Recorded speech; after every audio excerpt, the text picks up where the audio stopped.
Selamat pagi, siang, sore, malam Pak Aris dan teman-teman. Pada kesempatan kali ini saya akan menjelaskan tentang Kongregasi Serikat Sabda Allah. Saya Carolus Nugari Putra dari kelas 12A absen 18. Selamat menyaksikan. Nah, sebelum masuki materi secara lebih lanjut, di sini saya akan menjelaskan apa itu Serikat Sabda Allah atau yang biasa disingkat dengan SWD. Serikat Sabda Allah dalam bahasa Latin disebut Societas Verbi Divini yang disingkat SVD atau populer dengan sebutan Soverdi.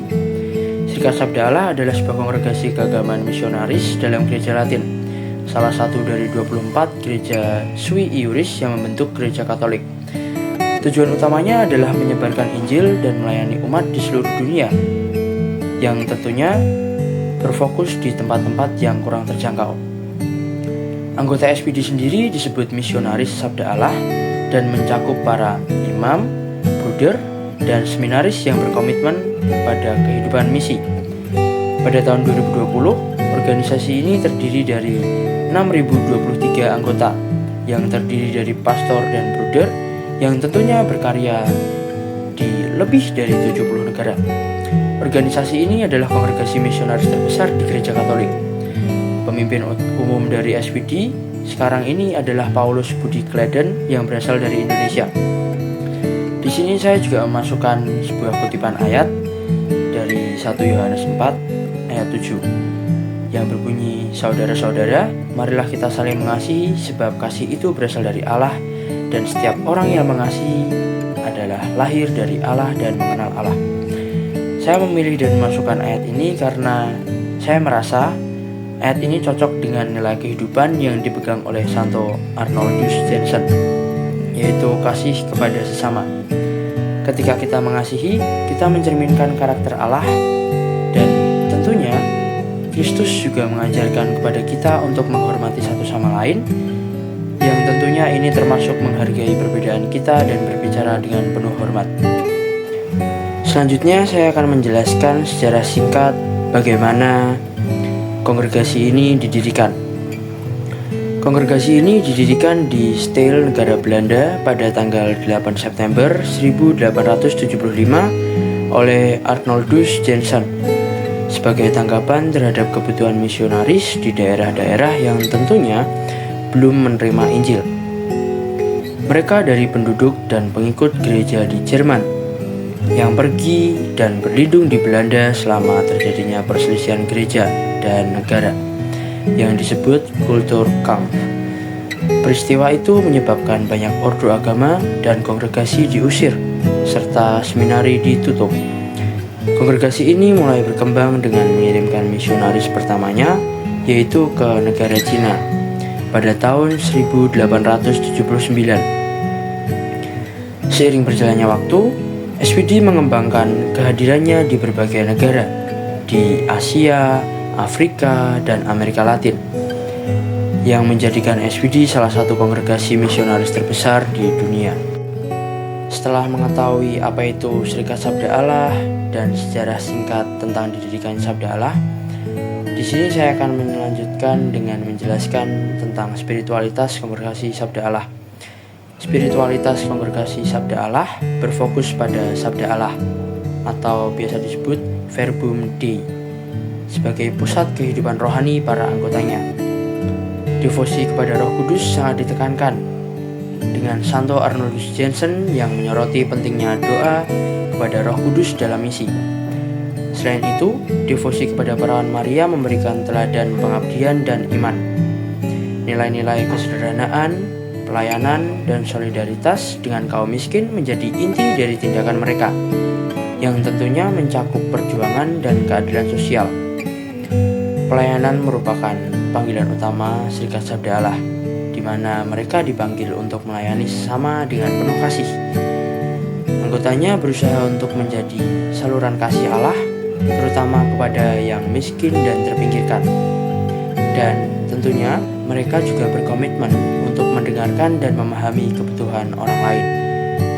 Dengan demikian, spiritualitas Serikat Sabda Allah mengintegrasikan iman dan tindakan nyata dalam menciptakan dunia yang lebih baik.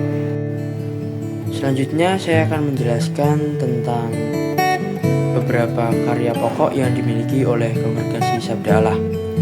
Kongregasi Sabda Allah memiliki beragam karya pokok yang mencerminkan komitmen mereka terhadap misi, pelayanan, dan penghayatan iman.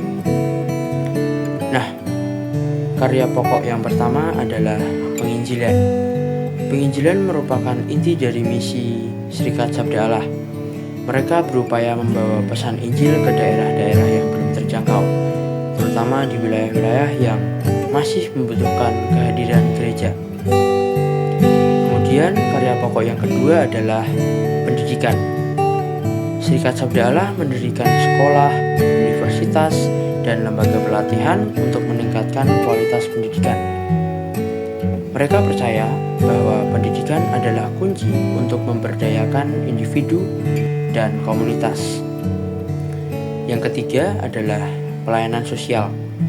Serikat Sabda Allah menyediakan bantuan kemanusiaan di daerah bencana, termasuk dukungan untuk pengungsian dan mereka yang terkena dampak konflik atau bencana alam.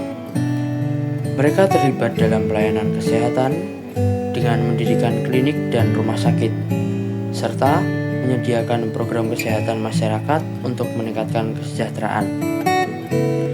Kemudian yang keempat adalah dialog antar agama dan budaya. Serikat Sabda Allah berkomitmen untuk membangun dialog yang konstruktif antara berbagai agama dan budaya. Tentunya mereka juga berupaya untuk menciptakan suasana toleransi dan saling pengertian. Mereka mengadakan seminar, lokakarya, dan kegiatan lain untuk mendorong pertukaran pandangan dan pengalaman antar agama. Kemudian karya pokok yang kelima adalah pemberdayaan komunitas. Serikat Sabda Allah bekerja langsung dengan komunitas yang terpinggirkan. Mereka memberikan akses kepada sumber daya dan dukungan untuk meningkatkan kualitas hidup mereka. Kemudian karya pokok yang terakhir adalah pengembangan spiritualitas. Serikat Sabda Allah mengadakan retret, pertemuan, doa, dan pembinaan rohani untuk memperdalam kehidupan spiritual anggota dan umat. Mereka juga menawarkan program-program spiritual untuk masyarakat luas, membantu orang-orang dalam memperdalam iman dan hubungan mereka dengan Tuhan. Nah, tentunya melalui berbagai karya pokok ini, Serikat Sabda Allah berkomitmen untuk mewujudkan kasih, keadilan, dan solidaritas dalam kehidupan sehari-hari. Dari hasil pendalaman Kongregasi Serikat Sabda Allah yang telah saya lakukan, saya memperoleh makna hidup yang menurut saya ini cukup menarik bagi diri saya, yaitu untuk hidup dan bekerja bagi sesama, terutama untuk mereka yang berada di pinggiran masyarakat. Dengan hidup dalam semangat Injil, saya bisa menemukan kebahagiaan dalam memberikan diri dan membawa kasih Allah kepada orang lain.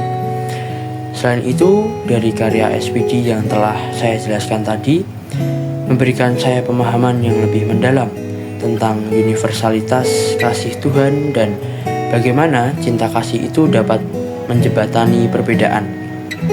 Melalui kehidupan doa yang kuat dan kerja misioner merupakan langkah awal bagi saya untuk mendapatkan sebuah kedekatan dengan Tuhan dan mengalami kepenuhan hidup rohani.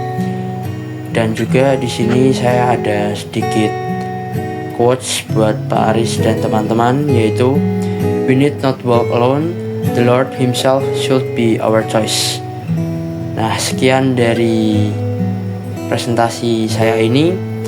Mohon maaf apabila ada kesalahan kata maupun perbuatan. Dan sekian dari saya. Terima kasih.